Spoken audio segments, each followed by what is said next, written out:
Crônicas do Amanhecer de 7 de dezembro de 2022. Por Feijão, Centro Espírita Allan Kardec de Balneário Gaivota. Saiba os motivos que levaram Luva de Pedreiro a abandonar carreira. Parte 1. Na terça-feira, 1309, o influenciador digital Irã Ferreira, popularmente conhecido como Luva de Pedreiro, anunciou que não dará mais seguimento em sua carreira. Apesar de pegar o público de surpresa, o jovem esclareceu os motivos que o levaram a tomar essa drástica decisão. O influencer declarou que neste momento quer viver sua vida de maneira normal e sossegado. Recentemente, Irã enfrentou um escândalo público com seu ex-empresário e trocou de equipe, mas garante que seu desejo não está ligado a seus novos colaboradores. A equipe que eu tô são os melhores do mundo, todos gente boa, fazem parte da minha família, mas essa foi uma decisão minha, de parar, disse.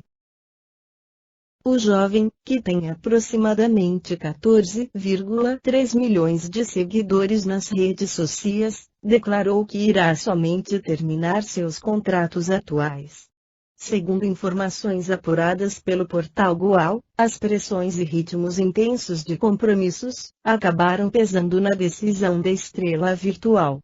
Além disso, as mudanças repentinas na vida do dono do bordão Recebe colaboraram para que ele desistisse do mundo da fama.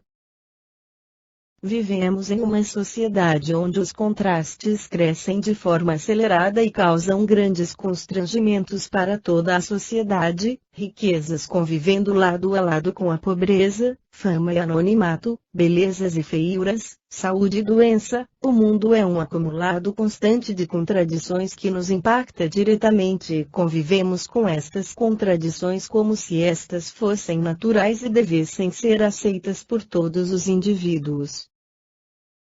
No mundo contemporâneo encontramos inúmeras contradições, mas gostaríamos de destacar aquelas vinculadas à convivência cotidiana de riquezas materiais, poder e luxo, convivendo ao lado de pobreza, miséria e degradação. Nestas contradições percebemos como nosso planeta ainda se ressente de estruturas morais mais sólidas. Com tantas tecnologias, máquinas e equipamentos materiais, uma parcela considerável da população vive na indignidade, nos levando a questionar nossos valores éticos e morais.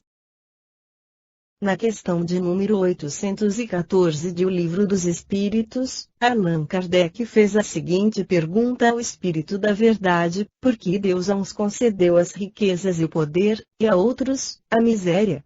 Para experimentá-los de modos diferentes. Além disso, como sabeis, essas provas foram escolhidas pelos próprios espíritos, que nelas, entretanto, sucumbem com frequência. No livro Filosofia Espírita volume 16, o Espírito Miramês, pela psicografia de João Nunes Maia, esclarece sobre o tema: Deus testa seus filhos de várias maneiras, a uns dá riqueza e, consequentemente, poderes, a outros, miséria, e junto a ela a escravidão de todas as ordens. Quem não compreende as leis, como a da reencarnação, acha que Deus é injusto, ou então, para não ofendê-lo, fala sem conhecimento de causa que o Senhor sabe o que faz. Todas as duas versões do fato são incorretas e sem sabedoria. Estudando a reencarnação e o progresso dos espíritos, notar-se-á que o rico de hoje pode ser o pobre de amanhã e vice-versa. Riqueza e miséria são extremos da vida, extremos esses mutáveis. Um pode ocupar o lugar do outro, em se buscando experiências, enriquecendo os celeiros do conhecimento para a futura paz de consciência. Em muitos casos, essas provas de riqueza e miséria foram escolhidas pelos próprios espíritos, por sentirem necessidade do aprendizado. Ninguém deve ser culpado por nada que acontece, tudo foi feito para a elevação das almas, para o despertamento dos dons enraizados nos corações. A evolução das almas é diferente, mas elas são iguais em sua origem. Vejamos os corpos, Comparemos o do rico com o do pobre, do ignorante com o do estadista. Eles têm a mesma forma, a mesma composição, os mesmos órgãos, respiram o mesmo ar, bebem da mesma água e vivem todos se aquecendo com o mesmo sol e andando sobre a mesma terra. Ainda mais, todos têm como pai o mesmo Deus. As diferenças são ilusórias e breves, que o tempo desmancha quando achar conveniente. Aos ricos, nós podemos dizer que usem bem as suas riquezas e não deixem que o orgulho nem o egoísmo comandem suas faculdades de pensar e sentir. Eles devem pensar na miséria dos outros, pedindo sempre a Deus que os inspire para não acumularem riquezas que não sirvam para o bem-estar coletivo. Ao pobre, dizemos que viva mais resignado com o que tem e que confie mais em Deus, que nunca abandona seus filhos. Ele deve lembrar sempre das bem-aventuranças.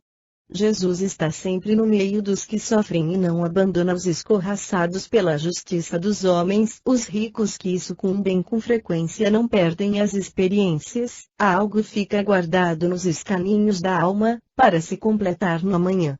Assim também acontece com os pobres. As reencarnações têm essa função de escola para todas as criaturas na face da terra. Tudo na vida muda de vez em quando de roupagem, pela forma do progresso, pela força do amor de Deus, cujas leis são justas. Anotemos o que registrou Lucas, no capítulo 14, versículo 9. Vindo aquele que te convidou e também a ele te diga, dá o lugar a este. Então, irás envergonhado, ocupar o último lugar. Quem não faz o seu dever direito, volta a fazê-lo, com um aprendizado diferente. Há quem reencarna como rico, em berço de ouro, e não sabe desempenhar bem o seu papel. A reencarnação pode levar para o último lugar na escala das provas, até aprender a humildade e o amor, mesmo como rico. A doutrina dos espíritos, pelos processos mediúnicos, deixa bem visível, tanto para o rico como para o pobre, as suas tarefas, diferentes, porém, com os mesmos objetivos. A função da reencarnação é despertar os valores espirituais e morais das criaturas, levando-os aqui e ali, por ação das leis naturais criadas por Deus. Pensemos nisto, estudemos e trabalhemos honestamente, que as inspirações dos céus jamais nos faltarão.